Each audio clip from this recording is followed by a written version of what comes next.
Berlin Wall has, for all intents and purposes, been torn down. There's amazement and enthusiasm. What does a journalist want more than to be present for a great historical thing? How exciting would that have been in Berlin at the same time? That would have been a dream come true for anyone, any kind of writer.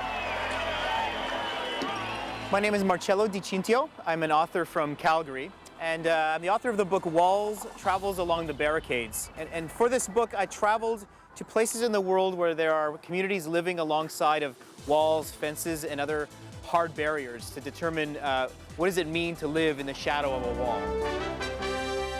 Thursday, November 9th.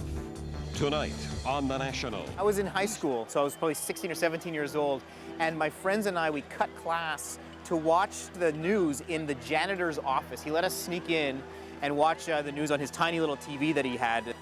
There was something about it seemed so incredibly important, even if I didn't understand all the ramifications of it. But sitting in the janitor's office watching his tiny screen, even that felt like I was witness to something that was historic. The best Christmas present for all German people. Fantastic. Yeah. Time for a reunion of Germany. Berlin Wall becomes this kind of symbol of what happens when better sides of our nature succeed and we tear some of these barriers down. Unfortunately, in the last 25 years, we've seen far more walls go up than go down. The fall of the Berlin Wall did not start this spontaneous opening up of borders, quite the opposite. Belfast is still a city crisscrossed by so-called peace walls, separating Catholics and Protestants. We're seeing a more walled world now. It's booming business.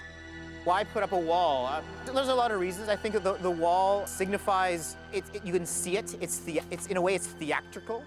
The wall portrays an image of strength and power that it perhaps doesn't actually hold. The fence is now basically complete.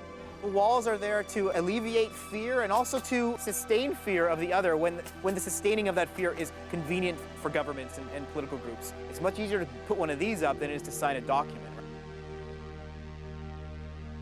In East Berlin, at the time of the wall, there was a psychiatrist who noticed that his patients who lived within physical proximity of the Berlin Wall suffered higher rates of depression and anxiety and rage, alcoholism. There was more suicide attempts, there was more domestic violence. And he attributed these kind of increased symptoms to the wall itself.